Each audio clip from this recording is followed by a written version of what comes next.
Should you update your house before selling? Spend thousands of dollars fixing up your space? Well, in this video, I answer all those questions and I dive deep into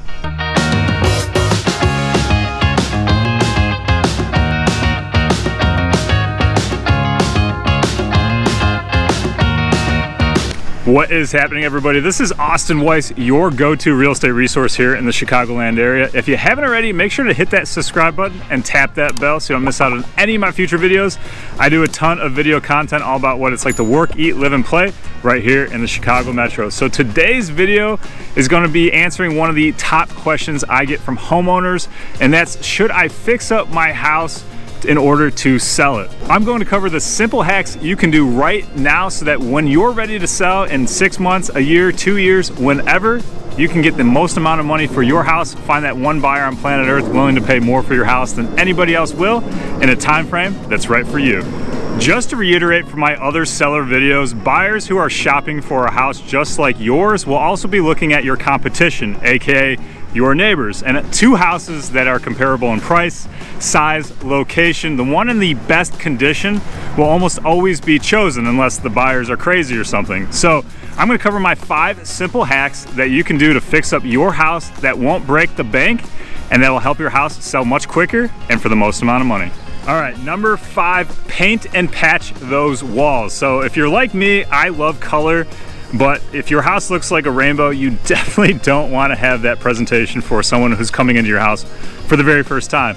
So if you have that perfect purple, that over-the-top orange, or the ballsy blue, go get a 5-gallon paint bucket, go pick a neutral color, and paint all your walls and give it that nice, fresh, clean look.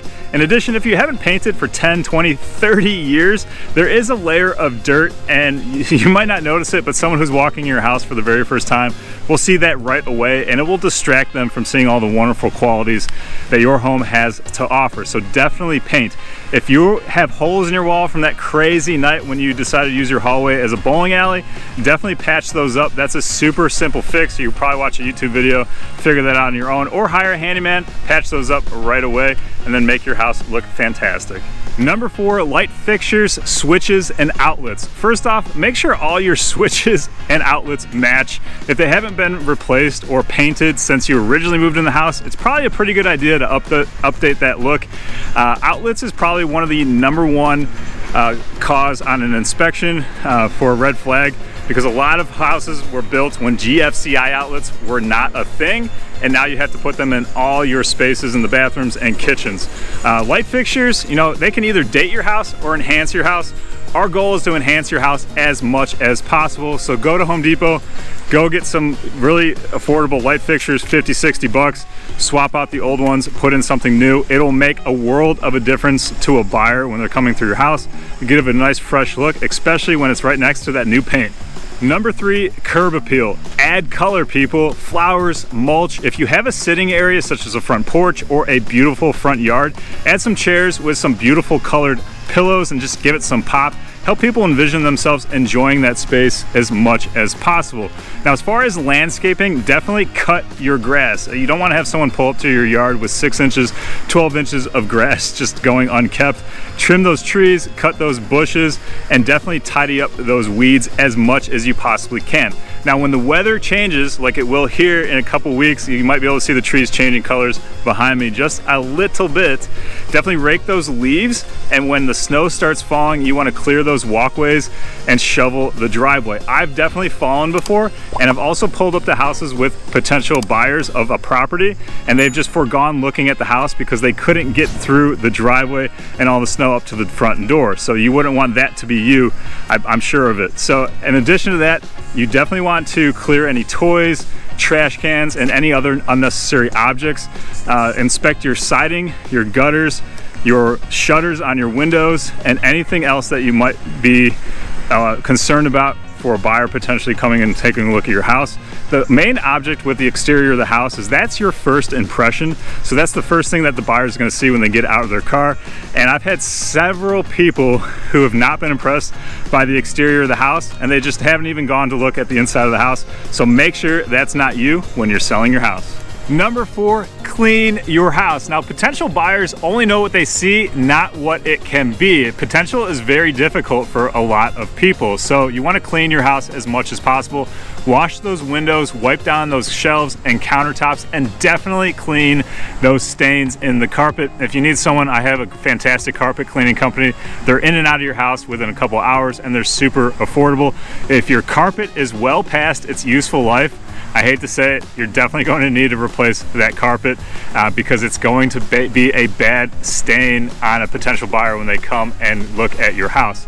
Now, going forward with that, you definitely want to air out your house as well. Now, your house has a very distinct smell that you may not realize, and it could be pleasant and unpleasant to certain people. It's called nose blindness, and we kind of adapt to our own smells of our belongings and ourselves over time, and we don't realize it. So you definitely want to light a candle, open some windows for a day or two, or if you're having an open house, bake those fresh cookies. That'll give the house a nice, heartwarming welcoming to anybody who's coming into the house. I've had a couple of horror stories without getting into too much detail. I've walked into several people's basements and there's dead rodents or animals just lying out in the middle of everywhere. So definitely take care of that problem as well, so that any potential people don't go crazy seeing dead animals in your basement or anywhere else in your house and just start running for the hills.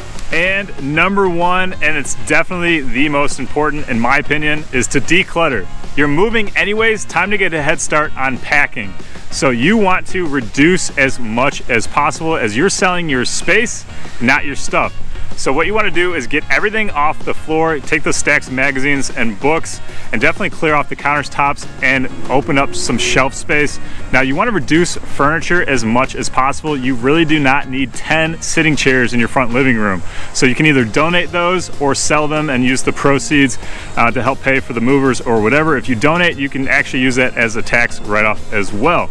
So in addition to that, quick tip, you're going to want to use as much of your storage space as possible. So when you're decluttering, you will want to use your garage for sure, and any closets, put stuff in there as much as possible. When people are coming to look at your house, all they're going to do is open the door and close it real quick to see what's in there anyways. They're going to know it's just storage space, and they're going to know you're moving. And as far as it's packed, don't worry about it. Take all the family photos off the wall, the tacked posters from your favorite rock band from 1980, take those down as well. And any valuables, definitely put in a safe or somewhere that nobody is going to find. You're going to have strangers walking through your house, and as much as I trust people, especially when they're working with some of my colleagues in the industry, you never know who's looking for what. So those are just some quick tips for decluttering, but I can't stress enough, less is more when you're going to sell your house. But those are my 5 quick tips that can make your house look fantastic when you're thinking of selling. Now, some people are like, well, should I spend thousands and tens of thousands of dollars fixing up my house? I think it's a case-by-case basis, but more oftentimes than not, and usually about 99% of the time, I absolutely 100% say no. So if you really have an in-depth question, you can always give me a call, or I can come out to your house and take a look and give you my opinion in person as well. If you're ever thinking about making a move or selling, buying, or investing in real estate anywhere in the Chicagoland area, you can always give me a call, shoot me a text, or send me an email at days, nights, weekends, and I would love for the opportunity to have a conversation with you. But until next time, I'll catch you guys later.